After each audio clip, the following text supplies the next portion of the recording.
नलिन जी एक काउंटर। नलिन जी अब दो तरफा हमला आप पर हो चुका है। मैं हाँ ठीक है नलिन नहीं क्योंकि आपने हमला मुझ पर किया था तो मैं बोला। नलिन जी विपक्ष से सवाल पूछने का हमला आपने मुझ पर किया था तो इसे सवाल पूछना नहीं आधार पूछना कहते। नलिन जी काउंटर दीजिए, मैं बाकी आगे गेस्ट पे जाऊं। अनुराग जी दो चीजें मैं आता हूं। मैं हरियाणा की प्रेस कॉन्फ्रेंस सुन चुका हूं।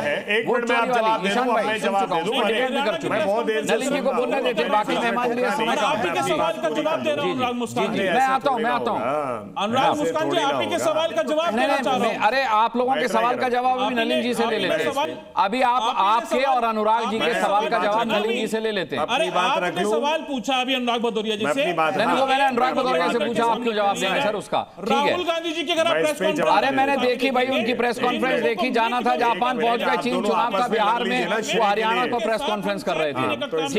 ठीक है नलिन जी बोलिए। नलिन जी बोलिए। आइए मैं इस पे दो तीन चीजें कहना चाहता हूं। पहली बात, अनुराग जी मेरे मित्र हैं, उन्होंने कहा मैंने जवाब नहीं दिया। नहीं, मैं जवाब से भाग नहीं रहा। जितने भी पहलगाम हो या कुछ हो, भारत सरकार मोदी जी के नेतृत्व में उन्होंने सेना को पूर्ण जो है जिम्मेदारी दी और हमारे वीर सैनिकों ने उसे बताइए ना कैसे हो गया सर्जिकल स्ट्राइक। अरे मैं आ रहा हूं ना अनुराग जी, आप बीच में मत टोकिए। आप फिर वही आप मुझ पे एक अरे मैं बोल तो रहा हूं, आप सुनना तो पसंद नहीं है। आप भी एक रनवे ट्रेन की तरह थोड़ी ना बन जाएंगे अनुराग जी। अरे आप मुझे जवाब, अरे फिर वही आगे बात में कैसे हुआ, फिर वही बात हो गया। टेररिस्ट के पास तीन अब जवाब दीजिए, मॉड्यूल क्यों एक्टिव है देश में? मैं जवाब, ये सवाल आपसे भी पूछा जाता था ईशान। अरे राहुल जी अगर देश में रहेंगे तो फिर देश में सवाल तो जवाब सुनेंगे ना। राहुल जी देश में कब रहते हैं आप बताइए?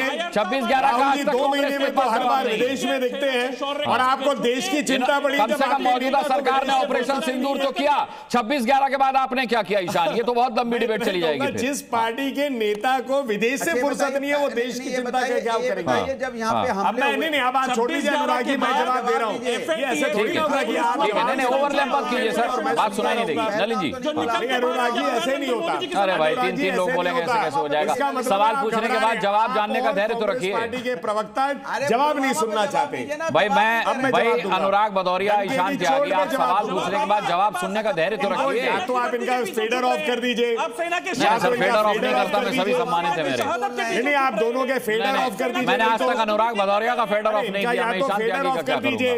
ठीक है आप बोलिए नलिन जी। आप दोनों के फीडर। हाँ मैं तीन चीजें कहना चाहता हूँ।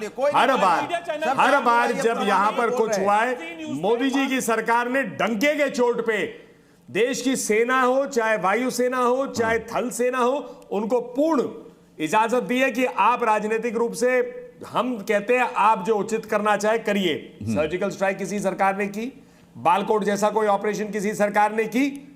आप सिंदूर को देखिए, ऑपरेशन सिंदूर को मुंह तोड़ जवाब दिया है। 3 मिनट के अंदर में दिल्ली पुलिस और सारे लोग पहुंच गए थे लाल किला। मुझे दिखाइए आज से पूरे 40 साल में जो जितनी घटनाएं हुए, कहां 3 मिनट में कभी पुलिस पहुंची है दिल्ली में? ठीक है नलिन जी, एक चीज जो आप भूल गए, ये जो व्हाइट कॉलर टेरर मॉड्यूल मिला है, 32 जगह बम धमाके करने वाला था, एक जगह बम धमाका हुआ, लेकिन 31 जगह नाकाम किए गए। नलिन जी मैं आपके पास लौटूंगा, इसीलिए ठीक है मतलब इतना बताइए क्यों हम आप ये बताइए, हमारे विपक्ष की पार्टियां क्यों हमारे सैनिकों की बात करें, हम पुलिस की बात करें, इन्वेस्टिगेटिव एजेंसीज की बात करें, क्यों उनके आत्मविश्वास पर इस प्रकार के सवाल पूछते हैं जो पाकिस्तान पूछता है? ठीक है बादल देवनाथ, ठीक है, और ये लोग आकर दोष ढूंढते हैं। ठीक है बादल देवनाथ मेरे साथ हैं। बादल देवनाथ, हमने देखा कि पश्चिम बंगाल में एसआईआर का ऐलान होते ही कैसे घुसपैठिए जो थे वो भागने लगे बांग्लादेश बॉर्डर की तरफ। आपको नहीं लगता कि अगर वो वैध हैं तो वो क्यों जाएं और क्यों भाग रहे थे, और अगर वो अवैध हैं तो क्यों ना भागें? मतलब इसके बावजूद भी ममता दीदी कहती हैं कि एसआईआर नहीं होने देंगे। मतलब क्या वही आपका वोट बैंक है, अवैध घुसपैठिए जो हैं? Anurag ji good evening. मैं 2 मिनट मांगूंगा, बहुत सारे सवाल आ गया। ठीक है सर, 2 मिनट दिए। नौलिनी जी उन्होंने खुद कह दिया, मैं वरिष्ठ वकील हूँ और सुप्रीम कोर्ट का वकील हूँ और सीनियर प्रवक्ता भी है, लेकिन उनको पहले मैं आंसर देना चाहता हूँ। एज पर आर्टिकल 324 रूल्स में क्या है, मैं जो गवर्नमेंट जो भी डिसीजन लेगा उसके खिलाफ विरोधी पॉलिटिकल पार्टी कोई प्रतिवाद, कोई डिसीजन, कोई आंदोलन नहीं करेगी, ऐसा कुछ लिखा है।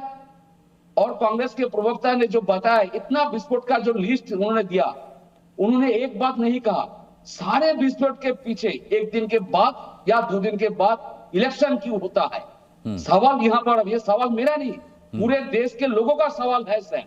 और जो घुसपैठी का बात आप कर रहे हैं, काल से मैं 2-3 दिन से हर चैनल में कह रहा हूं, और इलेक्शन कमीशन भी मैं कह रहा हूं, 95% इमिग्रेशन फॉर्म लोगों के पास पहुंच गया, 95%, और 75% कंप्यूटर में सबमिटेड हो गया।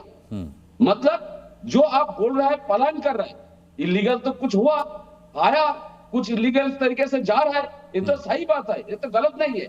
लेकिन जो 95% इमिग्रेशन फॉर्म जो लोगों के पास पहुंच गया, तो अमित शाह जी यहाँ पर विरोधी लीडर, विपक्ष लीडर शुभेंदु अधिकारी क्यों कह रहे यहाँ पर कोई मुसलमान नहीं रहेगा, 1 करोड़ लोगों का नाम काटा जाएगा, 1.5 करोड़ लोगों का नाम काटा जाएगा, मुसलमान नहीं रहेगा, ये किसने कहा?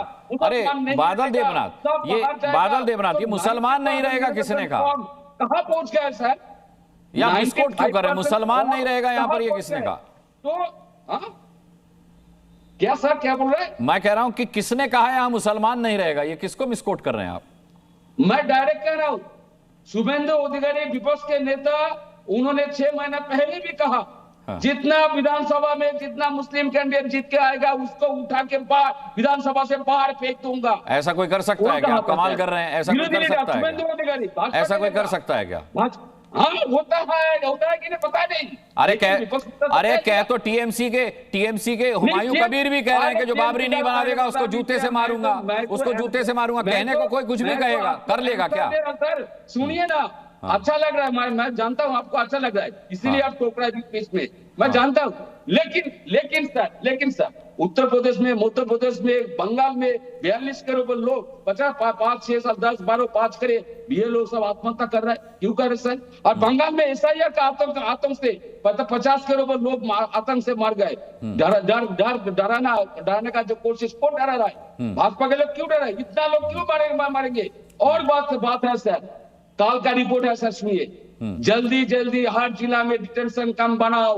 डिटेंशन कैंप बनाने का इतना जल्दी क्यों है? और लास्ट में कह रहा हूं, 2 महीने में 10.5 करोड़ लोग बंगाल में, और 2 महीने में एसआर का प्रक्रिया को कंप्लीट करना है।